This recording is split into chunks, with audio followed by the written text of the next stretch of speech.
and roll. All right. So, welcome. So the way we'll normally get started with this is any questions you have, feel free to let them loose. I have some things that we can, after the questions, definitely go over. And since Dave, you're the only one on here, I'll kind of go Yeah. over some things. And if you'd be like, yeah, let's talk about that, we could talk about that. So I'll Okay. first open it up to you. If you have any questions, let them rip. Uh, I was thinking about, I don't think I have any. I think Okay. if we talk about things might come up, but I don't have anything Yeah. off the top.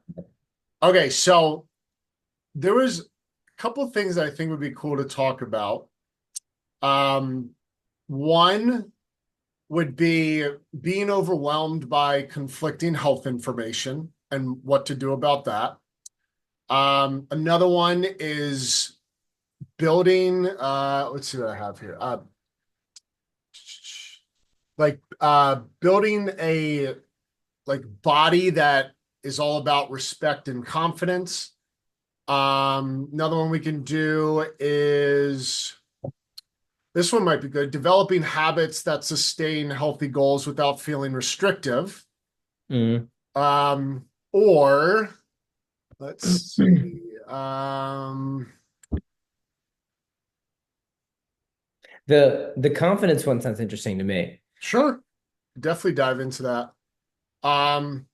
What's funny, I've actually worked on this like more for myself than anything else Mm. because when I for like especially in the past 2 years, I've been trying to be a lot more public facing and speaking and this and that. And it's a very real thing when you don't feel respected or confident. Yeah. So when I really looked at this, there was like a couple key pieces that I thought would be like, this could, no matter who this is, male, female, when we dive into it, it might be a little bit more male focused because like developing certain parts of the body, which Yeah. makes sense in a second. But there's like a mindset aspect, there's a physical aspect, and then there's actually like practice.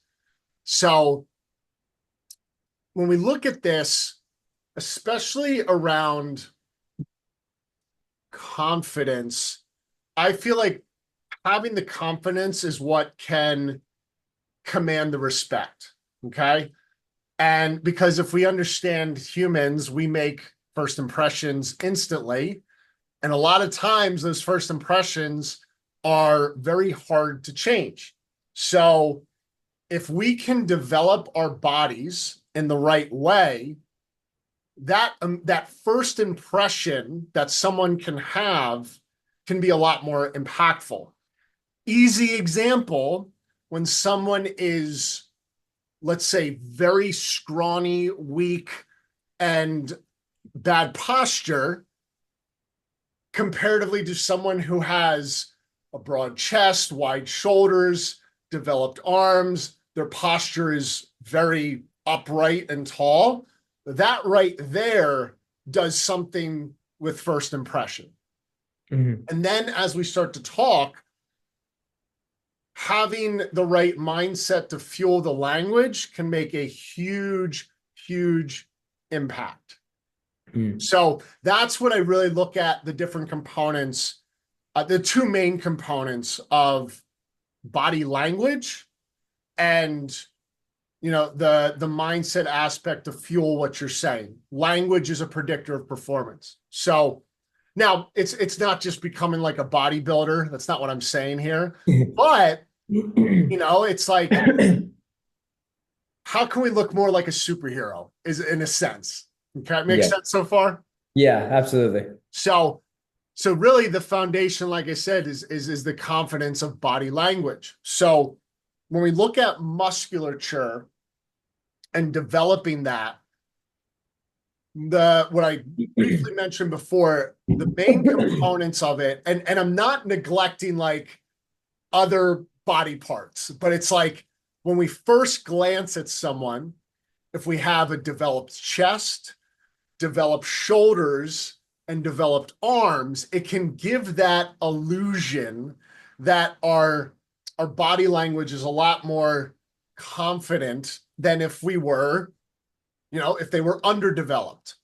So when we look at implementing this aspect into our program in whatever we're doing, there's little things we can do to maybe have those grow just a little bit more. Okay. And then moreover, it's like if we notice that, like for me, for instance, I would say out of everything on my body, my chest likes to grow the least. So comparatively to, like, easy example is like Arnold Schwarzenegger had a phenomenal chest. Yes. Not to say that he didn't he put tons of work in there, but my chest will probably never ever get to that level. But so in me knowing that, I have to give it a little bit of extra special attention. So we'll talk into what that actually looks like. So the first part of this is just like building your frame, building your physique to have that confident body language. So again, if like when we develop the posture, it's like that chest up, the shoulders back, that's what we're really looking at. So we'll start with the chest. And this is like the heart of building that superhero physique. And I feel like every guy just wants a big chest. Yeah. Just a barrel chest. Yeah. And so when we look at this, there's different components to building the chest. And some common things that we think of is like decline bench press, flat bench press, incline bench press, which is all very true. But if we really span this out, there's like a continuum of different degrees that we can hit our chest in. So we have to understand how the chest works. So the chest has fibers that start in the shoulder joint and connect to the sternum. And we have fibers that run all the way down here, run all the way here, run all the way here, run all the way here, run all the way here. And those can be impacted by different angles of the shoulders, different exercises. So like if we look at to really hit the lower pecs, that could be like a bench dip where the bench is behind you and you're dipping this way, a regular bar dip, which hits a lot of the lower fibers, a decline dumbbell or barbell bench press, which hits more of those lower fibers. Then as that angle starts to become more flat, we get into our traditional bench press, push-ups. If again, our body is parallel, those are going to hit those middle fibers. Then we can hit more of a low incline where if flat is at 0 degrees, now maybe we're at 15 degrees. And now we're in like that middle to upper. And then we're at like 30 degrees. Now we're a little bit more upper, 40, 45, 60, even doing shoulder press. That's going to hit like the upper part of the pecs that's coming across the clavicle. We have these whole ranges of how to hit the chest. And here's the thing. There's no right answer on what to do. It's down to what you want and what needs to be developed. Now, again, if we are looking at that superhero chest, more often than not, we are going to need to pay extra close attention to that upper chest. Because when we look at like an armor plate, we see that fit, like it's entire, like that entire chest is plated out. Not just down here, not just right here, but if we have really strong lower pecs where it's like, it's like a muscular breast, that's not going to be as superhero-ish looking as if we had a strong upper chest along with everything else. So how I would really focus on this is I would put priority into that upper pec. So anything from like that low incline to a high incline. So if we look at a bench, we have it flat, starting at like that first click up, which is about 15 degrees, going up to about 45, even 50 degrees would be a really good range to hit that upper chest. And then after that, you can move into the middle pecs or the middle fibers. but that's what I would put priority around. And again, when we look at developing muscle, we total volume, during the week, it's at least 4 sets, but anywhere up to like 8 or 10 or even 12. And in a rep range as low as 6 reps, all the way up to 20, 25. You could still build muscle at 25 reps, but the key here is intensity. Not saying you need to go to failure every single time, but when we're getting to that rep range that we've decided, it needs to be very challenging. Mhm. That's why I encourage like 6 to 12 reps, 8 to 12 reps, because it's easier to get to that close to that failure point than doing 30 reps. Because it's like, Yeah. you see what I mean? So, Yep. so that's when we look at a strong armor-plated superhero chest.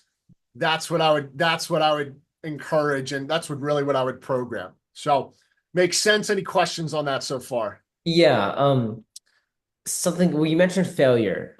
I've heard conflicting things about how like I know it is good to go to failure, but let's say over the course of like an hour's workout where you're doing a bunch of different things, should you go to failure like every single exercise, every single what's it called? Not round. Set. Yeah, like I guess set or like combination, yeah, super set sort of You thing. Or don't is it need to. really okay? You don't need to. You can. You definitely can. But I would say if like someone is just starting off in their career, or let's say you took a break for a while or have been a little bit inconsistent, if we call 100% effort like absolute failure, going at like 70 to 80%, you're still going to build muscle. And that would look Okay. like, let's just use 10 reps as an example. It's like 3, 4 sets of 10. 70 to 80% would be a weight that you're using, maybe like 12 to 13, that you could do 12 to 13 reps, but you're doing Hmm. it for 10. And then the other key part of this is that every week we just slowly increase that either weight or intensity. So if the first week we're doing 3 or 4 sets of 10 at 50 pounds, the next week we better be going to 55. Then after that, we're going to 60, then 65. So we have every week just gets a little bit harder. But no, you don't need to go to failure every single time. Now, I would encourage at least maybe one of those sets to maybe try and get very close to failure, Yep. just so you can start to experience that and know what failure feels like. So you can have a more accurate perception or more accurate data on how, like getting close to failure. Hmm. Yep. Okay, that makes sense. Yeah. And do you within that, I'm curious, we were talking about chest, right? Yep. So within like I know a common way you've programmed is like a kind of an upper body and then a lower body, and then like an upper push and lower pull, and then vice versa. Yep. Um, I have two questions about that. So the first one is like on one of those, we're talking about how like depending on the angle and all this stuff, it changes which part of the chest you're specifically working on. Um, do you like work on all of those different parts of the chest in one day usually, or are our chests not really capable of that? So you have to No, spread it out. great Yes. question. You can. You definitely can, or you can split it up. So if let's say one day we are hitting upper body, so maybe probably for chest we're hitting 1 or 2 exercises. More like it'd be better to do two, because just to do one, there's like it's like why would we only do one Right. exercise either like for the entire week, let's say. If you're in a scenario, I'm putting that like if you're in a scenario where you're like, I only got 30 minutes, I only can do one chest exercise, which one should I do? I would do a low incline.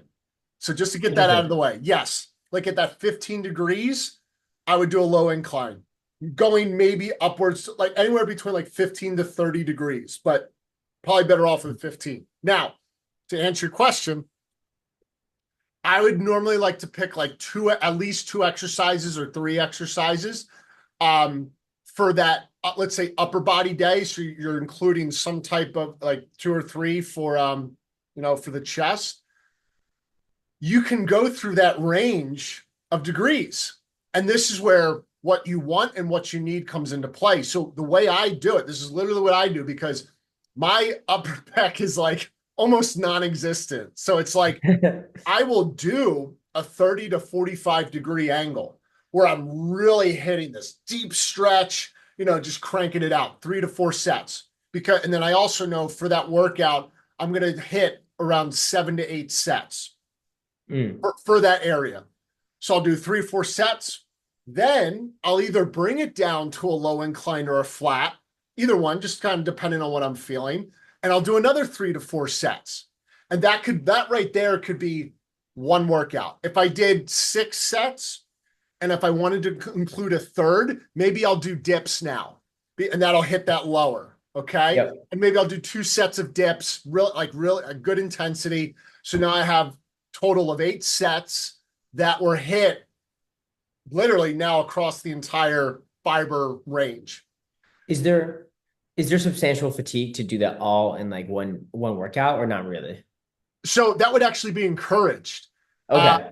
but doesn't have to be. The reason why it would be encouraged is because the whole point of the whole way to grow muscle is we have to damage and break the muscle down. So if we are fully exhausting the chest, and if we start with upper pec, by the time we work our way down, my chest is going to be fairly worked and fatigued. Yeah.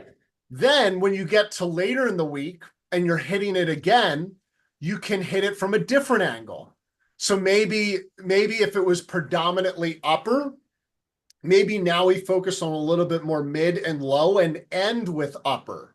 So it really just comes down to what you need, how much time you have, what you're looking to do, this and that. So to answer your question, it's like you can do both. It's just, Yeah. it's like what do you need? What's the purpose of it? Okay. Yep. Cool. Makes sense. But as long as you're putting a focus on it, you have the right amount of volume, which per workout, I would suggest anywhere from 4 to 8 sets. 8 would be a little bit more optimal. So in the total week, the total volume of the week would be anywhere from like 8 to 16 sets. Mhm. If we're hitting, and this, if we're talking about we're hitting it twice per week, which again is optimal.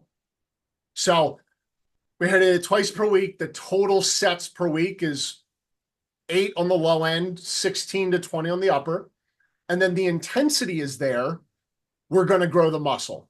So Mhm. that is like the basic foundation to grow that area.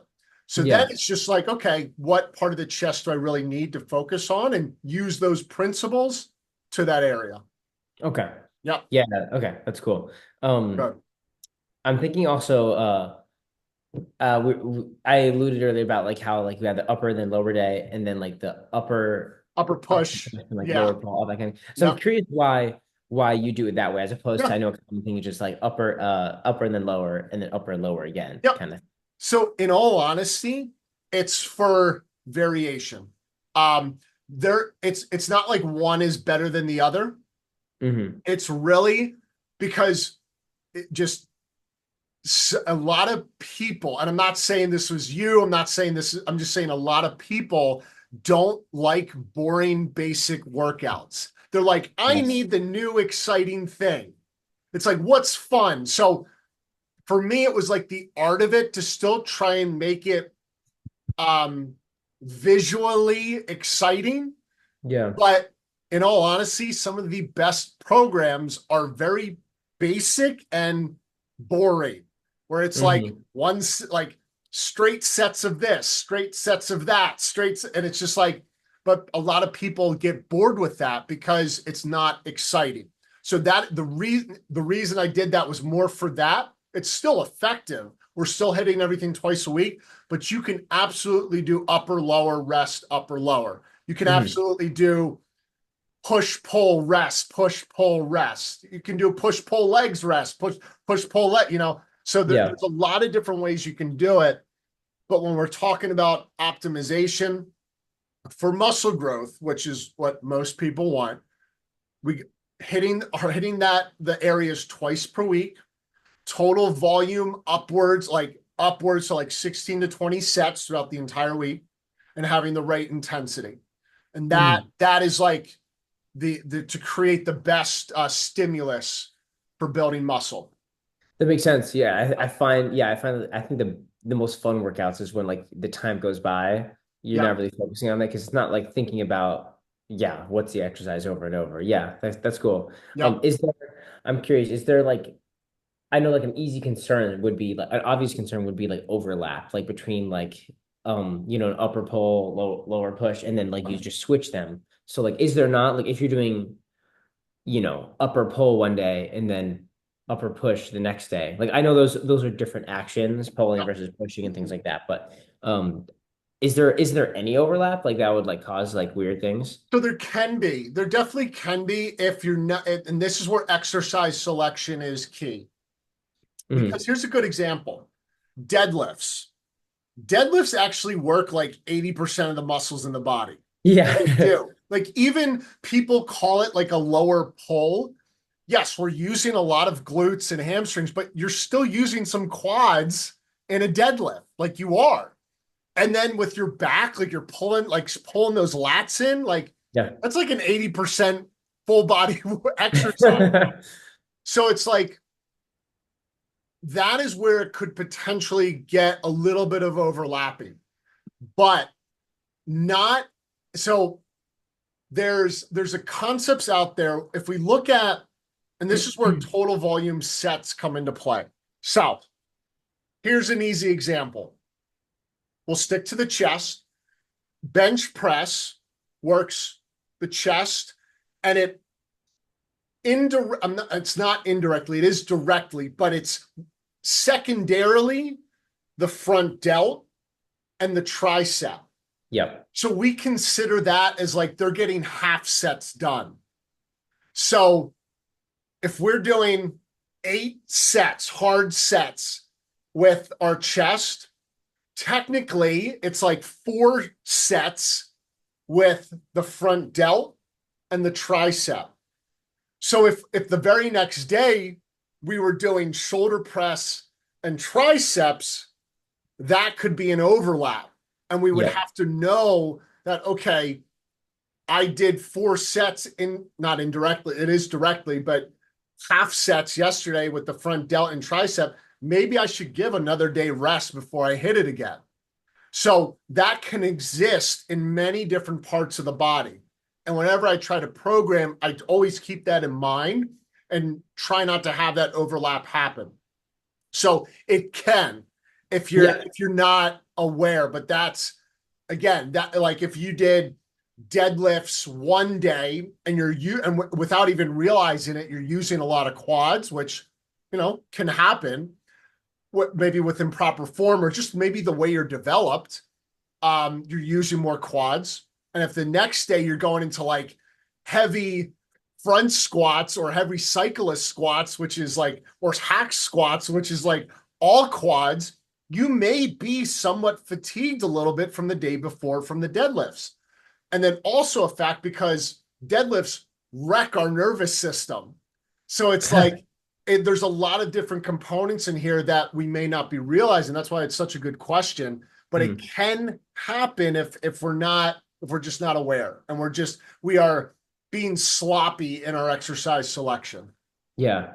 Okay. That's a So good answer. Thank yeah, you. so a good thing, like let's say if you're doing lower body, upper body in the beginning of the week, that lower body day, I would do more of my higher stress inducing maybe lifts where it's like on the lower body, maybe I am doing some deadlifts. And then if any type of quad movement is maybe a little bit more assisted because the deadlifts just wreck my nervous system. But then on the Thursday, maybe I program a lower body push and I've had 2 days rest. That's where I can do my squat. And then the next day's lower body pull, you better believe I'm not incorporating quads at all. I'm doing more glute bridges, Romanian deadlifts or stiff leg deadlifts where there's very little quad involvement. So that's Mm. how you can that's where the art That's comes in. interesting. That's cool. Yeah. That's So your job. that is my job, 100%. So, but That's yeah, so cool. that's it's a really good question. So there's a lot of pieces involved with that, but when we look at program development, that's what I'm always keeping in mind, because yes, overlap can absolutely happen if you don't know what you're doing. Yeah. So that was a good Cool. question.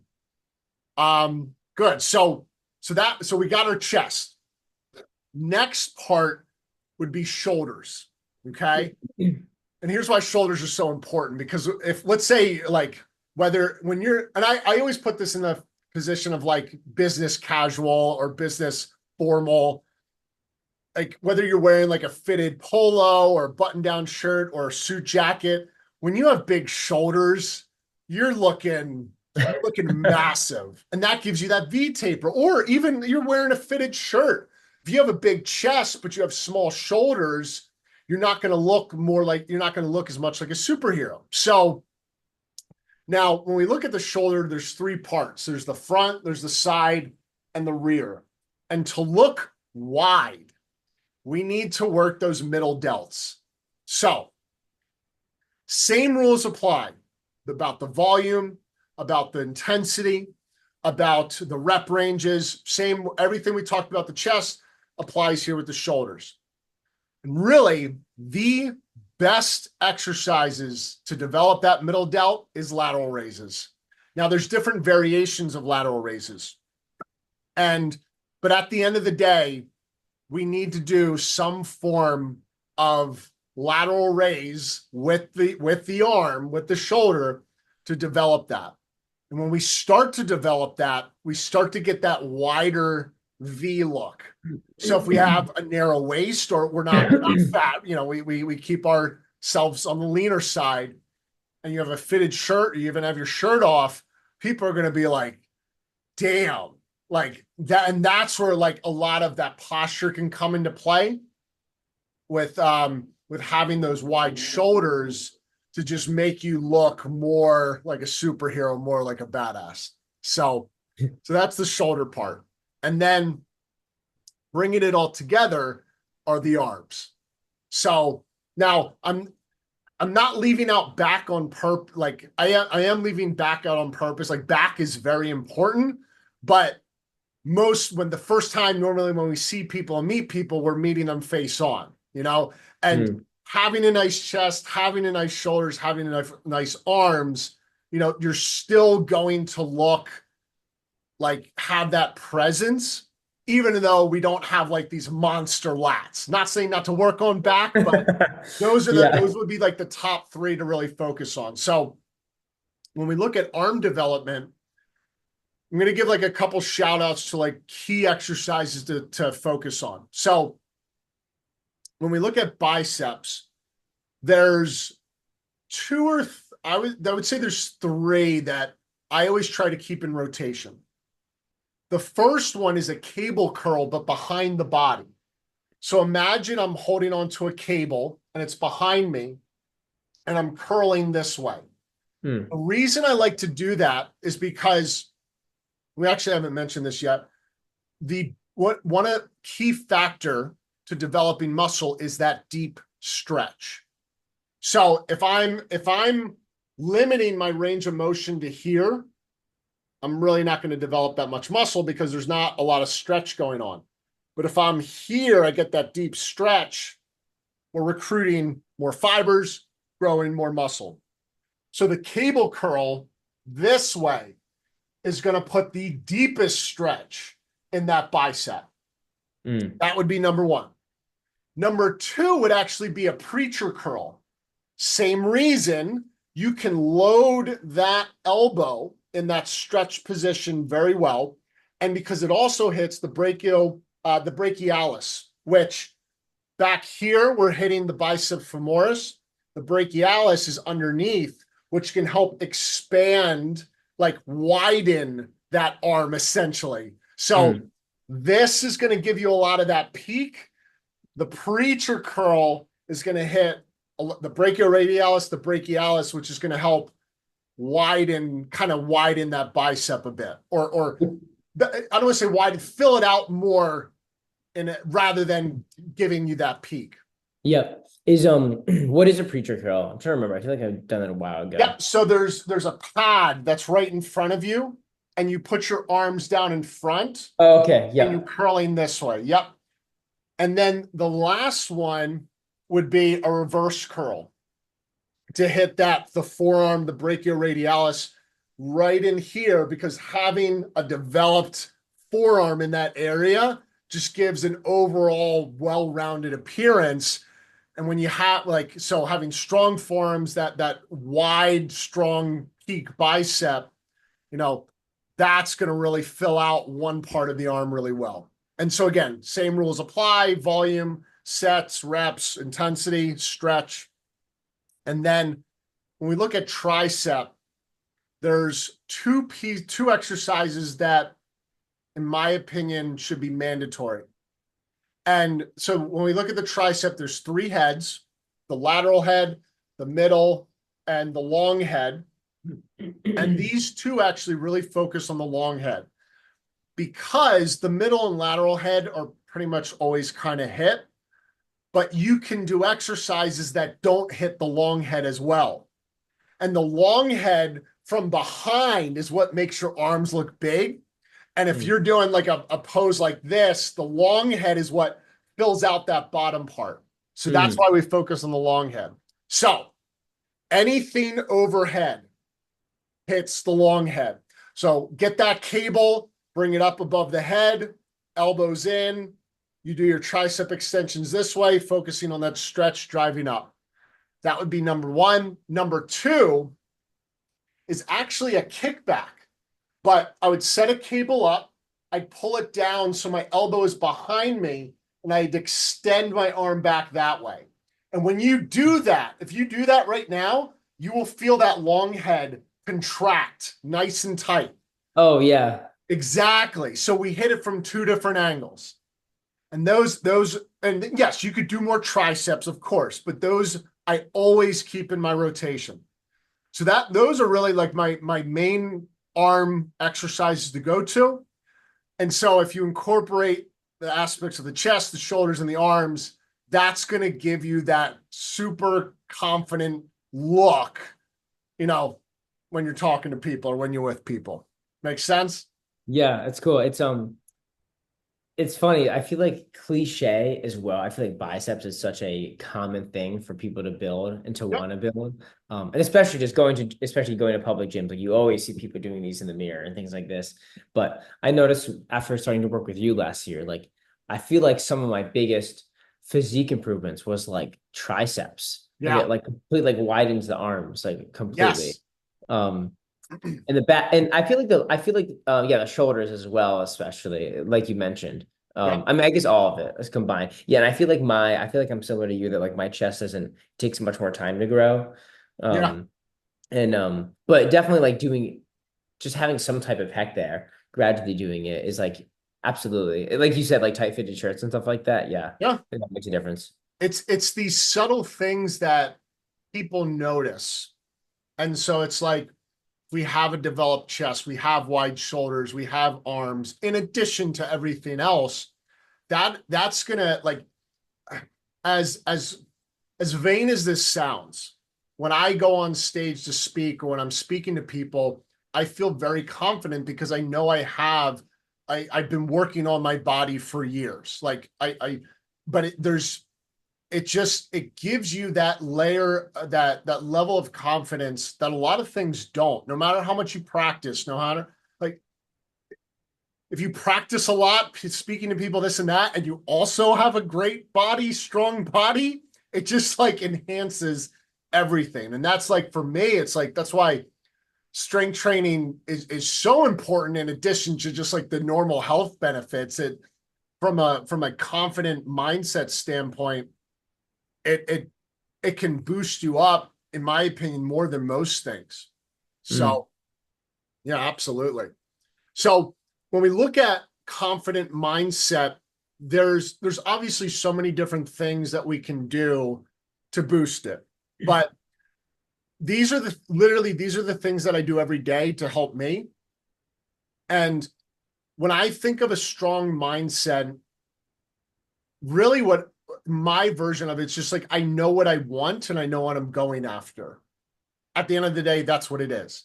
Now, yes, when we look at especially like dopamine, adrenaline, serotonin, that plays a role in that. And part of these tips that I'm going to give will help boost that. But again, when we have that mixed with the strength training and developing the body, it's like everything works synergistically together. Mhm. So a huge one for me is just setting clear goals that cause me to change and grow. So like, a goal that I already know how to do isn't really a goal. It's just like, so it's like for me, it's like losing 10 pounds of fat isn't like that big of a deal. Now it could be for someone else. So it's very subjective, it has to be very personalized, but I write down why I'm doing what I'm doing. And I try to remind myself every single day because, as we all know, life can be very annoying and tough and hard at times. And sometimes it feels like it's doing everything it can to get in your way. And when we don't know what we are going after or why we are going after it, that's when our chances of one being less confident and two giving up is very high. And Mm. so really dig into your why and really dig into like what you really want, whether it's inside of health and fitness, whether it's inside of, personal, career driven, work driven, relationship, doesn't matter. And I like to write it down.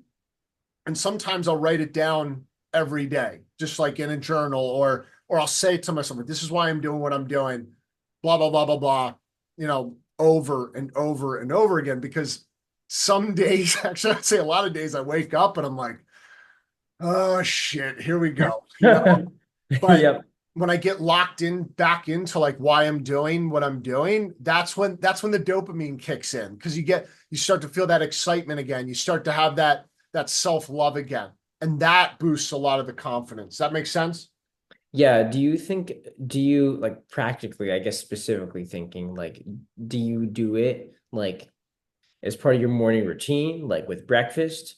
And Yeah, like, you can do it in a morning routine, which I do encourage because it's so easy to do.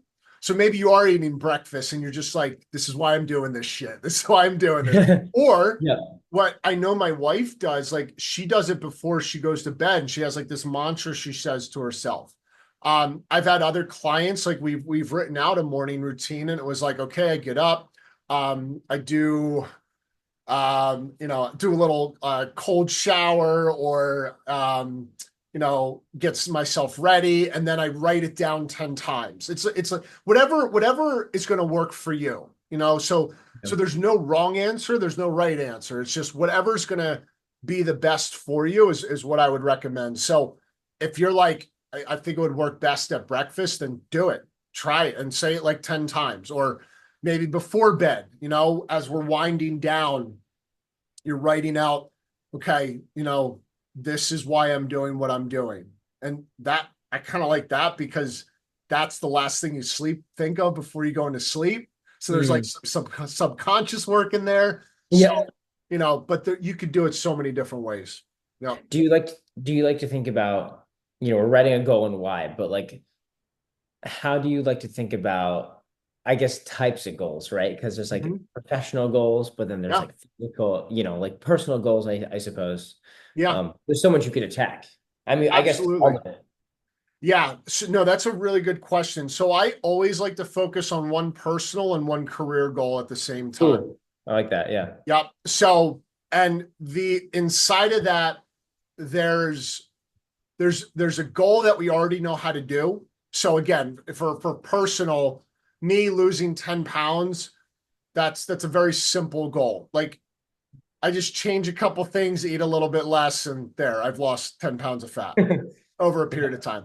Then there's a goal that we have to work a little bit harder for. Maybe we haven't done yet, but if we work a little harder, plan a little bit more, that's more of like a stretch goal, So again, maybe for me, it's like I I'm going to get stronger in a certain lift that I haven't done before. I still know how to do it. It's just going to take me longer, more effort, more time, and then I'll get there.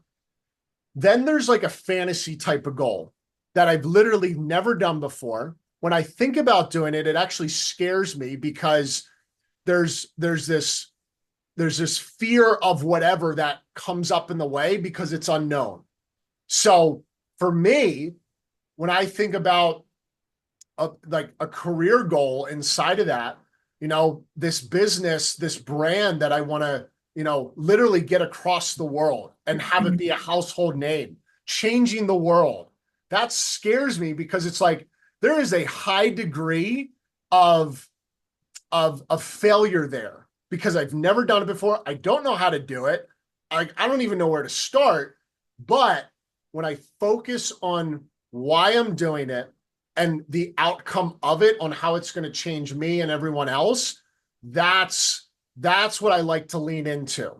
Mm-hmm. So I encourage those types of goals, which is hard to do because we've never done them before. But it's like, how are we ever going to become our best selves if we don't go after those goals? Yeah. So that's what I like to do. And inside of health and fitness, that's what I very much like to encourage.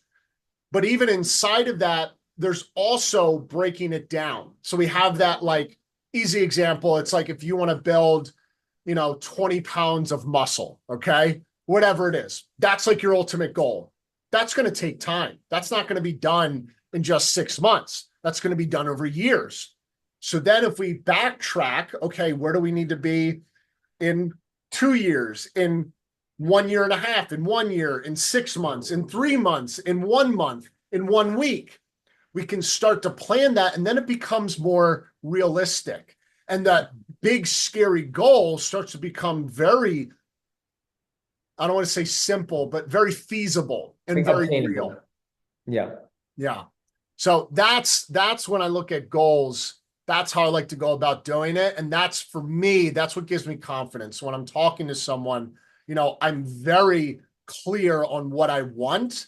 And what I've noticed is people are attracted to that, because then they see your vision and then you can enroll people into your vision. Because what I've also realized is you can't do it by yourself. You need you need help. So it's like, now you have your team of people, you have your support system. And to me, that is what develops this ultimate mindset of confidence, power, and respect. Yeah, that's cool. Yeah. That's cool. I found myself recently. I was like, oh, I haven't been journaling as much as I wanted to, or like reflecting. Yeah. And I think the goals is a huge thing, right? Like, ties into like meaning versus happiness. Yeah. I think along those lines, I'm also thinking about how like I guess like how you can organize goals, long term, like you said, versus short term. Yep. Those are different things. Yes, they are. How often do you think how often like I mean, I know it can be different for everyone, but I'm trying to think as a starting point for myself who hasn't really done, I think that I don't think I've organized my goals to that extent before. How would I like organize, like, what am I thinking about every day versus every week? Well, let's do this. So give me like a goal that you really want to go after and achieve. I guess let me think, personal or work. If I just start with personal, um, I mean, I made a long-term goal as I suppose just getting like kind of getting ripped, I suppose, Okay, perfect. Like, So getting ripped.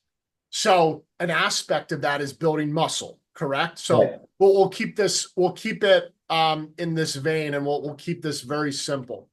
Because the other thing with goals is like the more complicated they are, the more tricky it can get. So we'll right now we'll just getting ripped, but what that specifically is building muscle. Now, how much muscle? So how much muscle do you want to put on? It's a great question. I mean, I suppose, oof. Well, I mean, my initial thought is like 10 pounds or something like that. But then also like that begs the question, like how sustainable is that with like a normal lifestyle and stuff like that, like packing that many calories into you and every day and stuff like that. So I don't know. Yeah. And do you see as you start to talk about this, you immediately go into like why I can't do it? Yeah, that's true. That's true. For the next couple minutes, let's just put that aside. Like, what do you really want? When you think of putting on muscle, what do you really want? Yeah, I guess 10 pounds. Okay. 10 pounds of muscle. Awesome. So if we plan this out, 10 pounds of muscle, what is we have a balance of fantasy because you've never done it before, but let's also get very real with this. So if we look at the body and putting on 10 pounds of muscle, you can do that in 1 to 2 years. Okay. So there's our time frame. Let's go with, just to keep it simple, let's go with a year. Okay. 10 pounds of muscle. So November 13th, 2025. Okay. Yep. Now, if we think about this, putting on muscle, why do you want to put on muscle? Because it's fun. No, I mean, I just, It is. It I definitely mean, is. it is. I think that's more of like a consequence, I suppose. Um, why? I mean, I feel like it's fun to. I feel like it's enjoy. That's a deep question, I suppose. I suppose just to be healthy, but also like feel good in that way, I Yeah, suppose, you know? totally. Because I guess I could be toned in my current weight as well. But just being a little bit bigger, I don't know. I guess yeah, that's a kind of a deeper question, I suppose. That's interesting. Yeah. It's Got it. hard. So Yeah, go go ahead. ahead. Yeah. Yeah. I guess, yeah, that's interesting to like really dive into that though, like psychologically. I suppose just, yeah, I feel like it's like a combination of confidence, but also just yeah, health, I suppose. Yeah. Yeah.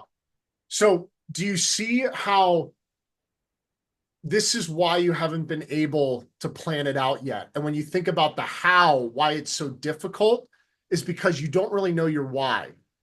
And even Yeah. with that answer right there, you're still at like the tip of the iceberg of the why. Yeah. So here's what I would recommend. I would honestly take this next week and really write down why you want to put on 10 pounds of muscle.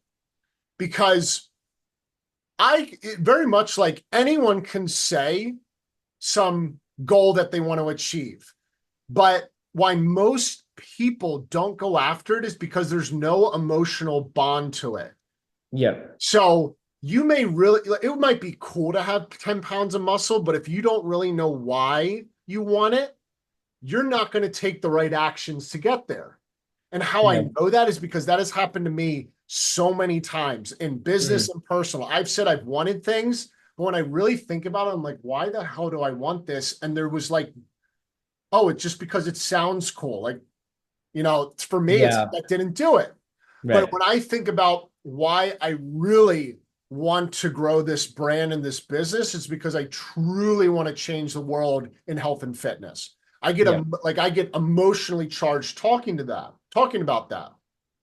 So for you, you need to get on that level on building Mhm. muscle. Because here's Yeah. what happens. It's very amazing when the mind makes a decision.